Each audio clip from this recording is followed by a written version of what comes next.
Nagu eelnevalt Hubert juba mainis, siis tõesti, taliniisupõllud on erinevad.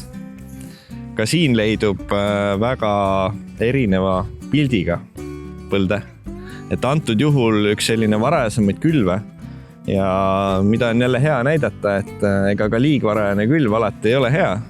Meil oli siin päris paks lumikate ja lumikate tuli sulale maale ja sellised olukorrad põhjustavadki siis vahepeal lumiseene nakkust. Ja näha on, et lumiseene nakkus siis mõjutanud taimikut tugevalt on, et mis sa, Hubert, arvad, mis siin teha võiks edasi? Ütleme nii, et kõige lihtsam viis ikkagi korralik nii-öelda kogus lämmastikku ja kui mullatingimused on parajad, siis säästada. Või siis võib-olla kui on vaja ka vajadusel rullida, et kui on mingid külmakärked või veidi pinna peale külvatud. Eelmine sügis oli ikkagi küllaltki keerulised tingimused mingist hetkest külviks, et eks see pani omad piirangud. Aga äästamine ka kindlasti eemaldab mõndasid umbrohtusid.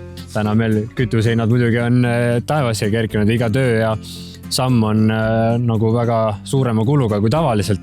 Eks see kindlasti paneb nagu mõtlema, aga õnneks äästamine on üks nii-öelda selles mõttes odavamad töid.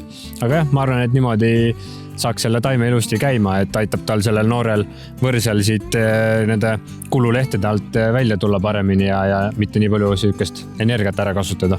Jah, eks vaadates siin ka lähemalt seda taimikut, siis näha on, et siit kulu alt juba rohelised libled tulevad, nii et lumiseen õnneks võrsumissõlme jätab tihtilugu alles ja põld tegelikult taastub üsnagi tihti väga hästi, nii et niisupõld ei tasuks kindlasti väga kergekäeliselt maha kanda.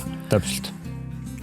Siis teine asi, sügis oli üsna keeruline just see külvamine, et külviaeg nihkus hiliseks paljudel põldudel ja sellest tulenevalt ka sügisherbitsiidi kasutus. Sügisherbitsiidide tegemiseks olid ju väga ühtpidi keerulised olud, et oli küll niiskust piisavalt, aga samas see nii-öelda märg muld ka takistas nii kultuuril arenemast sügisel kui ka umbrohul, aga kuna sügis oli iseenesest pikk, siis ikkagi teatud umbrohud juba kasvasid ikkagi juba isegi päris lehtedesse.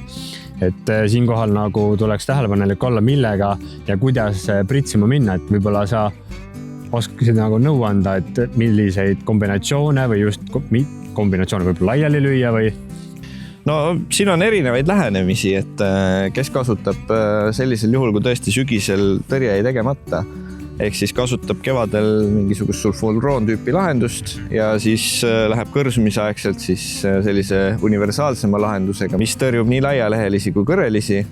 Ja teine variant on ka see, et plaanitakse sellist herbitsiidide segu varianti, et kus on näiteks 2 sulfuroontüüpi herbitsiidi segu, siis on tõesti üks variant ka see, et teha sellises varasemas aknas selline herbitsiid ära, mis talub veidikene madalamaid temperatuure ja jätta siis samamoodi sinna kõrsumise algusperioodi siis teine sulfuroon, et osad umbrohud tärkavad hiljem ja tõesti osad herbitsiidid vajavad ikkagi rohkem sooja, et selline vähemalt 10 kraadi stabiilselt.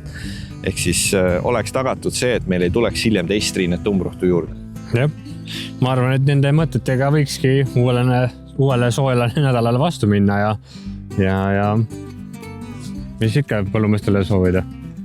Rahulikku meelt ja edu kevadtöödes, et näeme jälle, püsige lainel.